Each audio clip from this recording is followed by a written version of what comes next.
শহরের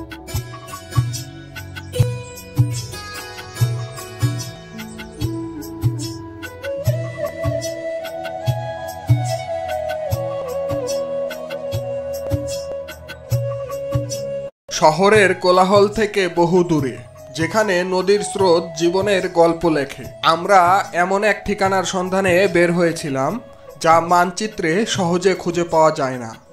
আমাদের পথ প্রদর্শক ছিল উত্তাল মেঘনা, আর গন্তব্য ছিল তার বুকে জেগে ওঠা এক অজানা চর।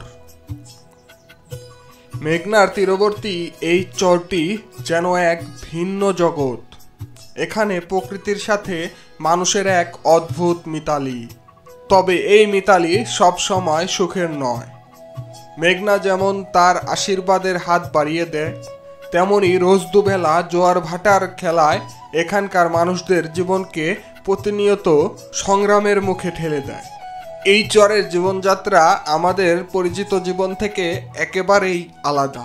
এখানে আকাশ ছোঁয়া দালান নেই, নেই যান্ত্রিক ব্যস্ততা, আছে শুধু দিগন্তজোড়া আকাশ আর নদীর কুলকুল ধ্বনি। দেখে মনে হতে পারে এই বুঝে এক নিঃসঙ্গ ভূমি। খুব বেশি ঘরবাড়ি নেই, মানুষজনও হাতে গোনা, কিন্তু এই স্বল্পতার মাঝেই আমরা খুঁজে পেলাম এক বিশালতার সন্ধান। যে কয়টি পরিবার এখানে বাস করে, তাদের আন্তরিকতা আর ভালোবাসার গভীরতায় আমরা মুহূর্তেই অভিভূত হয়ে গেলাম। অপরিচিত হওয়া সত্ত্বেও তারা আমাদের সাথে এমনভাবে মিশে গেল যেন আমরা তাদের কত দিনের চেনা, কত আপনজন। তাদের সরল হাসির আড়ালে লুকিয়ে থাকা সংগ্রামের গল্প আমরা শুনছিলাম আর অবাক হচ্ছিলাম, এত প্রতিকূলতার মাঝেও কিভাবে একটা মানুষ এত ভালো মনের হতে পারে। ক্ষণিকের মধ্যেই যেন আমরা তাদের মায়ায় পড়ে গেলাম। মনে হচ্ছিল এই মানুষগুলো আমাদের আত্মার আত্মীয়। বন্ধুরা, আজকের সারা দিন এবং সারা রাত আমরা এখানে স্টে করব। সারাটা দিন এবং সারাটা রাত আমরা এখানে থাকবো। তো ব্লগটি দেখতে থাকুন, আশা করি ভালো লাগবে। এরকম একটি অ্যাডভেঞ্চারপূর্ণ যে ভিডিও আমি আপনাদেরকে উপহার দিচ্ছি, আশা করি সম্পূর্ণ ভিডিওটি দেখে আপনারা মজা পাবেন। বন্ধুরা, এই দেখতে পাচ্ছেন আঙ্কেলকে আমরা দেখতে পাচ্ছি। আঙ্কেল কোথা থেকে জানি কুমড়া নিয়ে আসলো। আঙ্কেল, কুমড়া কই পাইলেন? এই চরের পর গেছি তো এক কৃষকে, খুশি হয়ে আমার কতগুলো কাঁচামরিচ দিছে। কাঁচামরিচ আমি চাইছি মাত্র 2টা কাঁচামরিচ একদম ক্ষেত থেকে। হ্যাঁ, আমাকে দিছে প্রায় 1 কেজি হবে। হ্যাঁ, আবার তারপর 2টা মিষ্টি লাউ। 2টা মিষ্টি লাউ। আমার জিজ্ঞেস করলো আপনার কয়জন আসছেন, আমি বললাম কি 4 জন আমরা। কথা 4টে নিয়ে যান, আমি কই এক দূর নিমু কেমনে, নিয়ে হয়তো কষ্ট। তারপর 2টা নিয়ে আসছি জোর করে। দেখুন দেখুন বন্ধুরা, সুমাইয়া আরো 2টা দিবছিল সাহায্য করতে এসে পড়েছে। আমার সময় দেন আমার হাতে আসছে নিতে। বলেছিলাম না যে সুমাইয়া সব বুঝে কিন্তু কথা বলতে পারে না। সব বুঝে কিন্তু সে কথা বলতে পারে না। আমরা কিন্তু অনেক দূর থাকছি। কতটা মিষ্টি মেয়েটা। আমরা মানিকগঞ্জ থাকছি, মানিকগঞ্জ থেকে ভিডিও করতে আসছি। যে আঙ্কেল নিতে তার কষ্ট হচ্ছে, তাই সে দেখুন আঙ্কেলের থেকে বেশি 2টা নিল। সে একা সে 2টা নিল। বন্ধুরা দেখুন, এর থেকে মানে এরকম ভদ্রতা এই চরে থেকে কেউ পেতে পারে এটা সম্ভব না।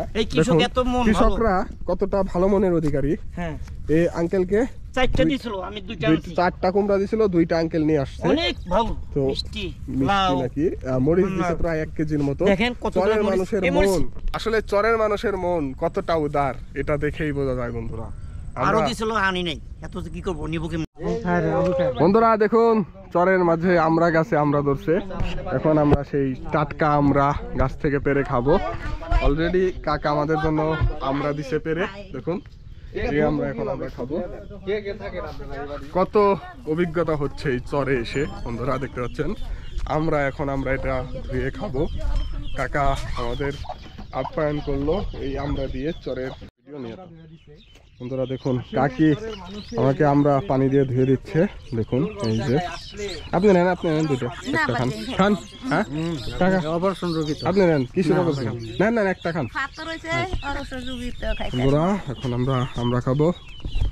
এই যে বন্ধুরা, চরের এখন আমরা খাবো। সেই কাকা আমরা দিচ্ছে আমাদের, পাকা পাকা লাল রোদের আলোয় যে আমরা স্বাদ হয়েছে।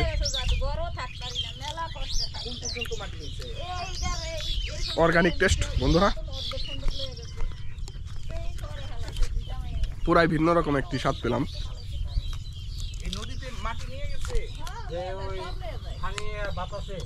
এই আমরা গাছ, এই যে আমরা খাচ্ছি। এই জিনিস দেখি নাই, এত বড় এই প্রথম চরের পয়সা পাইলাম। এই এত বড় খিরাই? খুব খুশি, রোজার মধ্যে যে পাইতাম তাহলে এর একটা কিনতাম যত দামি হোক।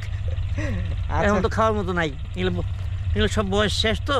তবে চেষ্টা করবো আমি কয়েকটা বিচি নেওয়ার জন্য এটার থেকে। এটা হবে আমাদের ওইখানে? হ্যাঁ হবে হবে। আচ্ছা, হবে। এরকম মাটিতে তো হ্যাঁ এটা ছাদও হবে। তাই? হ্যাঁ, গুড়ের কোলা আছে না, গুড়ের বড় গুড় কোলা করে, ওই কোলার মধ্যে মাটি সংগ্রহ করে এটা চারা করতে হবে। তাহলে এটার বীজ নিয়ে যাবেন? হ্যাঁ নেবো তো, এই যে এখানে আছে, এই বাড়িতে আছে।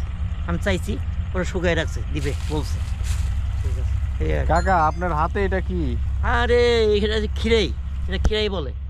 এটা কি খিরাই? তো আমাদের বিশ্বাস হইতাছে না। খিরাই আমার তো বিষয় হয়েছিল না, কিন্তু আমি হাতে নিয়ে দেখি না আসলে অরিজিনাল। এর আগে দেখেন না আপনি এরকম খিরাই? না, এত বড় খিরাই আমি কোনদিন দেখিনি, এই প্রথম, তাও চরের পরে এসে। আপনার এত বয়স হয়ে গেছে তাও এরকম খিরাই? এত বড় দেখি না আমি কক্সবাজার দেখছি খিরাই, বিভিন্ন খিরাই দেখছি এর অর্ধেক, 4 ভাগের 1 ভাগ, কিন্তু এই প্রথম পাইলাম।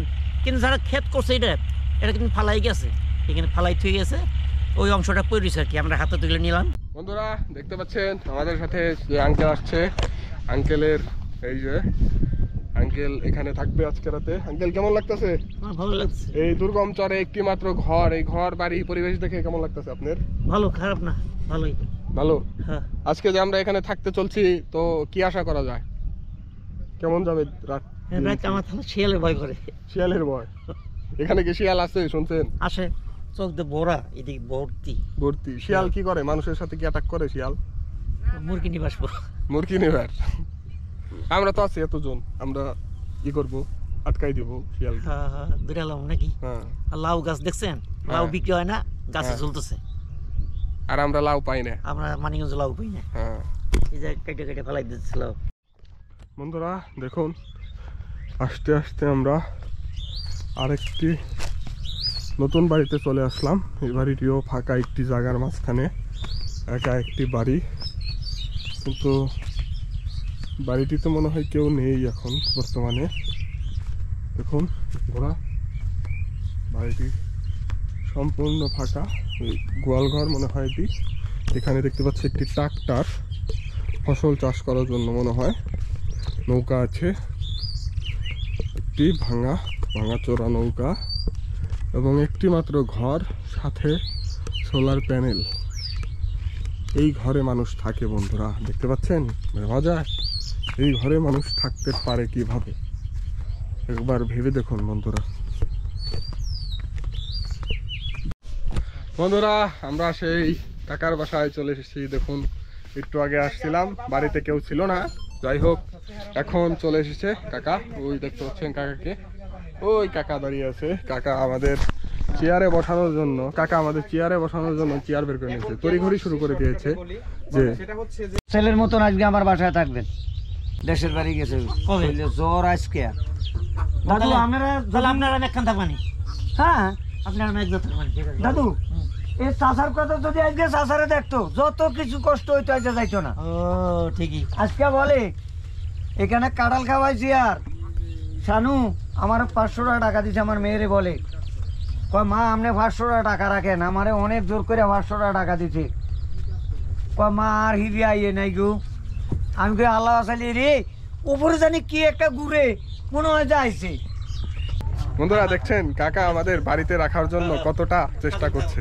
সে বলছে আমাদের বাড়িতে রাখবে, তার বাড়িতে, সে বলছে তার বাড়িতে থাকতে আমাদের। এই কাকা এই আমাদের সাথে আসছে কপিল কাকা, 2 কাকা বন্ধু হয়ে গেছে। দেখুন কি সুন্দর। বন্ধুরা এই যে গাছটি দেখতে পাচ্ছেন, এই গাছ থেকেই কিন্তু সয়াবিন তেল তৈরি করা হয়। এই দেখুন এই গাছের মাঝে কয়েকদিন পরে এই ফুল ধরেছে অলরেডি। এই ফুল থেকে, এই যে ফুল দেখতে পাচ্ছেন, এই ফুল থেকে কিছুদিন পর একটি বীজ হবে, মানে মটরশুঁটির মতো। সেই মটরশুঁটির মতো বীজ থেকেই আর কি সয়াবিন তৈরি করা হয়। সেই বীজ থেকে যেভাবে ওই সরিষা দানা থেকে আমরা সরিষার তেল তৈরি করি, সূর্যমুখীর দানা থেকে সূর্যমুখীর তেল, এবং তেমনই এই সয়াবিনের দানা থেকে, মানে এই গাছের যে ফলের দানা হবে, সেই দানা থেকে সয়াবিন তেল তৈরি করা হয়। বন্ধুরা ভিন্ন রকম এক অভিজ্ঞতার শিকার হলাম। আজকে প্রথম জানলাম আমি যে এইরকম একটি গাছ থেকে আমরা এইরকম মূল্যবান সয়াবিন তেলের যোগান পেয়ে থাকি, এবং আরও জেনে অবাক হলাম যে এটি আমাদের বাংলাদেশের চরে চাষ করা হয়ে থাকে। ভাই এই সয়াবিন থেকে কি তৈরি করা হয়? বিভিন্ন ধরনের বিস্কুট তৈরি করা হয়। বিস্কুট। কি বিস্কুট? নাটি বিস্কুট, তারপর আরো বিভিন্ন ধরনের এটা বিস্কুট। কি তেল বের হয় নাকি কি এই সয়াবিন থেকে? তেল বের হয়, বিস্কুট বের হয় অনেক। বিস্কুট আবার কেমনে বানায় এটা? এটা দিয়ে বিস্কুট হয়, এটা চুড়ে তারপর বিস্কুট বানায় বিভিন্ন আরো মেডিসিন দিয়ে টিয়া। এই অঞ্চলের মানুষ না, এটা ফ্যাক্টরি আছে না। এটা কি বিক্রি করেন হ্যাঁ। কেমনে? মন হিসাবে। মন হিসাবে? মন কত করে? মন কত, কোনো খন্দ 2000 থাকে, কোনো খন্দ 2200 থাকে। কি অবাক করা একটি খবর পেলাম বন্ধুরা, যে আমরা যে নাটি বিস্কুট খাই সেই নাটি বিস্কুট নাকি এই সয়াবিন থেকেই তৈরি করা হয়। তারা মন দরে এই মানে মন করে একটি দাম নির্ধারণ করা হয়, সেই দামে তারা এই সব যে বিস্কুট কোম্পানি তাদের কাছে তারা বিক্রি করে দেয়। এই সয়াবিন যখন তারা ক্ষেত থেকে তুলে তারা বিক্রি করে দেয় তাদের কাছে।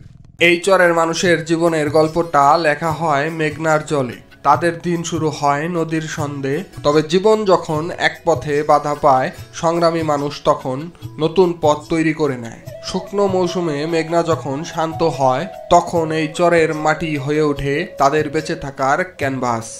এই মাটিতেই তারা রোপণ করে সয়াবিন। এই সয়াবিন চাষই তখন তাদের একমাত্র উপার্জনের রাস্তা, তাদের টিকে থাকার একমাত্র অবলম্বন। মাছ শিকার বা সয়াবিন চাষের পাশাপাশি তাদের উঠোন জুড়ে দেখা মেলে গরু ছাগলের পাল। এই পশুগুলো তাদের সংসারের অংশ, তাদের আরেক ভরসার নাম। এভাবেই প্রকৃতির প্রতিটি উপাদানের সাথে নিজেদের মানিয়ে নিয়ে তারা গড়ে তুলেছে এক স্বয়ংসম্পূর্ণ জীবন। সূর্যাস্তের রক্তিম আভা যখন মেঘনার জলে ছড়িয়ে পড়েছিল, আমরা তখন এক নতুন উপলব্ধি নিয়ে ফিরে আসছি। এই চরের মানুষগুলো আমাদের শিখিয়েছে কিভাবে প্রকৃতির সাথে লড়াই করে আবার তাকেই ভালোবেসে বেঁচে থাকতে হয়। তারা আমাদের দেখিয়েছে স্বল্পতার মাঝেও কিভাবে পরিপূর্ণভাবে বাঁচা যায়। দিন শেষে যখন ফেরার পালা এলো, তখন মনটা বিষণ্ণ হয়ে উঠেছিল। আমরা এই চরে শুধু একটি দিন কাটাতে আসিনি, আমরা এসেছিলাম এক অসাধারণ জীবনবোধ আবিষ্কার করতে। এখানকার মাটি আর মানুষের ভালোবাসা আমাদের শিখিয়েছে সুখ আসলে খুব সাধারণ জিনিসের মধ্যে লুকিয়ে থাকে। এই দিনটির কথা, এই মানুষগুলোর কথা হয়তো সময়ের সাথে সাথে ঝাপসা হয়ে যাবে না, কারণ এই অভিজ্ঞতা শুধু ক্যামেরায় নয়, আমরা বন্দি করেছি আমাদের হৃদয়ে। এই অসাধারণ দিনটির গল্প লেখা থাকবে আমাদের স্মৃতির কোনো না কোনো পাতা চিরদিনের জন্য।